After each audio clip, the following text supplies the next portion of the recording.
الشيطان الرجيم بسم الله الرحمن الرحيم السلام عليكم ورحمة الله وبركاته. الحمد لله الذي أنزل القرآن ما هو الشفاء ورحمة للمؤمنين والصلاة والسلام على محمد شفاء القلوب ودوائح الذي أرسل الله رحمة للعالمين وعلى آله وصحبه أجمعين أما بعد. Alhamdulillah, segala nikmat Allah berikan pada kita, nikmat iman Islam, dan kita insyaallah pada kesempatan yang berbahagia ini dalam acara kajian, ya insyaallah kajian tentang ruqyah, yang pada kesempatan yang berbahagia ini akan saya angkat temanya sihir yang berawal dari asumsi. Ya, untuk itu mari kita insyaallah sama-sama mengkaji mengapa sihir itu terjadi, ya. Karena sihir itu artinya adalah tipu daya, ya. Dan sihir ini adalah permainan syaitan yang untuk menghancurkan manusia. Ya, jadi syaitan itu sudah bersumpah berjanji akan menyesatkan anak cucu Adam. Oleh karena itu salah satunya dengan ilmu-ilmu sihir. Jadi syaitan-syaitan itu mempelajari sihir. Ya, syaitan itu mempelajari sihir, dan tujuan sihir itu yang pertama adalah menyebabkan kekufuran. Jadi seseorang yang terkena sihir yakni akan menyebabkan ia pada kekufuran, yakni telah ingkar terhadap kitabullah dan as-sunnah. Mereka menyekutukan Allah Azza wa Jalla. Inilah mereka itu yang telah mempelajari sihir. Dan ini telah Allah firmankan dalam surat Al-Baqarah ayat 102. Ya, bahwa mereka itulah yang mengerjakan sihir dan mereka itulah yang telah kafir. Maka oleh karena itu tujuan sihir yang pertama adalah menyebabkan manusia itu pada kekufuran. Yang kedua, tujuan dari sihir adalah menyebabkan perceraian. Ya, karena syaitan-syaitan itu mempelajari sihir.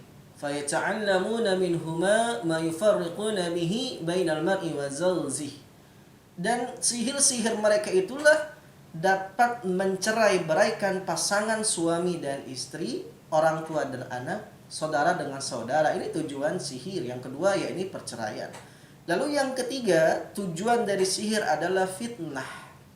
Ya, jadi mereka itu senantiasa berbuat fitnah, menuduh, membuat makar, ya, mengadu domba, saling membenci, saling mendengki. Inilah tujuan dari sihir, fitnah. Yang keempat adalah membuat penyakit. Banyak saudara-saudara kita yang sakit itu akibat sihir, dan ini juga pernah terjadi kepada baginda Nabi sallallahu alaihi wasallam. Nabi juga pernah sakit akibat sihir. Lalu yang terakhir, ya, tujuan sihir itu adalah berputus asa, membuat manusia itu berputus asa sehingga ia jauh dari rahmat Allah Azza wa Jalla. Nah, mengapa sihir itu bisa berawal dari asumsi? Karena asumsi atau frame, gambaran manusia itu akan menyebabkan berimajinasi atau berkhayali, ya. Karena sihir juga dapat dengan kerjanya, yakni membuat manusia itu menjadi ilusi, jadi berkhayal, berfantasi.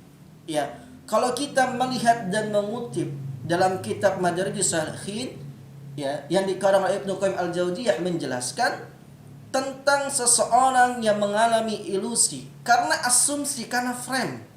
Ya, framing itu gambaran-gambaran. Ia seolah mendengar sosok berbicara dengannya.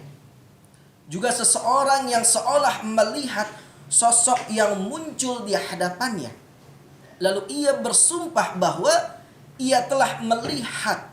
Namun kata beliau, kata Ibnu Qayyim Al-Jauziyah, orang ini, ya, adalah sosok yang ia dengar, adalah sosok dirinya sendiri atau terjadi pada pikirannya sendiri, yang tidak ada sosok di luar itu. Maka asumsi-asumsi yang masuk atas fantasi imajinasi orang yang terkena sihir inilah, ini bisa menjadi awal orang itu terkena dalam sihir. Ya, maka oleh karena itu bahaya sekali kalau ada seorang tibu nabawi atau seorang tabib ahli pengobatan yang tergesa-gesa dalam mendiagnosa, apalagi tentang perkara goib. Nah, ini biasanya terjadi asumsi, ini masuk framing ya, yang selalu mengaitkan segala sesuatu ini dengan sihir, padahal orang cuma sakit kepala.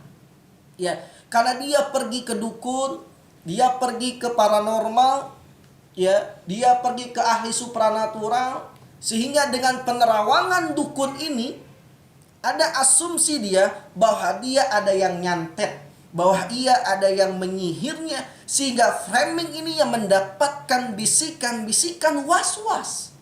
Ingat, rasa was-was, rasa cemas, rasa ketakutan yang berlebih atas asumsi yang ia terima, baik dalam khayalannya maupun dari perkataan-perkataan para pendusta, perkataan-perkataan mereka yang menjadi utusan syaitan, yakni para dukun yang tergesa-gesa atau dengan sihirnya lah telah menipu korban-korbannya. Oh, ini ada yang nyantet, oh ini ada yang ngeluh, oh ini ada yang ngerjain. Hati-hati ya, jangan sampai kebiasaan-kebiasaan ini yang kita terima karena kita pergi ke dukun, kata dukunnya, kata orang pintar, oh diterawang.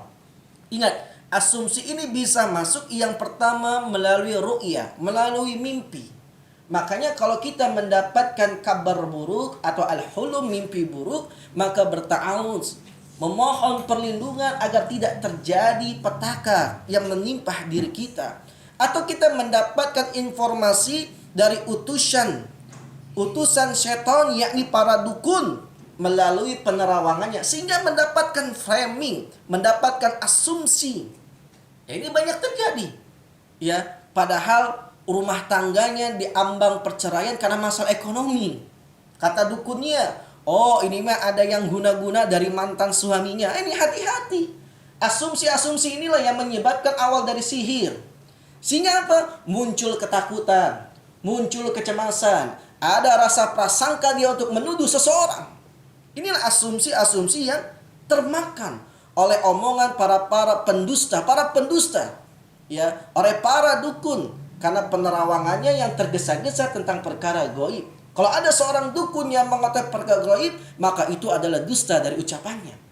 Jangan kita selalu gampang membicara tentang perkara gaib tanpa ada dalilnya, apalagi dengan kekuatan-kekuatan supranatural dan sebagainya. Hati-hati. Ya, dan ini juga pernah terjadi. Allah telah mengkisahkan pada saat Nabi Musa alaihissalam ini tertipu, ya, oleh para penyihir Fir'aun, utusan Fir'aun. Ya, sehingga Musa alaihissalam melihat ular itu hidup, ya, bahkan tertipu matanya itu dari pandangannya. Ya, sehingga Nabi Musa alaihissalam dihinggapi rasa takut akibat ilusi. Nah, ini pernah terjadi. Ada rasa ketakutan dalam pikirannya, dalam benaknya. Inilah yang terjadi dalam ilusi. Sihir itu bisa berawal dari asumsi. Maka oleh karena itu Nabi Musa alaihissalam ada rasa ketakutan, ada asumsi dia terkena sihir. Maka Allah Ta'ala mengingatkan kembali untuk agar Nabi Musa alaihissalam jangan takut. Ya, maka Allah Ta'ala memerintahkan Nabi Musa alaihissalam untuk melemparkan tongkatnya, sehingga tongkatnya ini akan melenyap semua ular-ular, ya, ular-ular yang di atas tipu daya para penyihir ini, ya. Padahal sesungguhnya bahwa tipu daya mereka itu sihir belaka, hanya muslihat belaka. Oleh karena itu, maka sekali lagi saya ingatkan kepada pendengar setia DSK dan sahabat Facebook semua, sihir yang berawal asumsi ini bisa menyebabkan rasa ketakutan, rasa kecemasan, kekhawatiran yang berlebih, ada rasa di dalam hatinya takut yang luar biasa. Kenapa? Framing yang ia dapatkan dari para pendusta utusan setan, yakni dukun. Mereka yang sebegitu serampangannya mengatakan ini terkena sihir, ini terkena santet, ini terkena teluh dan sebagainya. bahwa tadi saya sudah menjelaskan di awal, tujuan dari sihir itu yang ketiga adalah membuat fitnah. Sehingga fitnah ini semakin besar atas rasa kedengkiannya, atas rasa kecemasannya, ketakutannya, dan rasa dendam terhadap orang yang katanya mengirimkan santet padahal tidak mengirimkan santet. Maka hati-hati semua.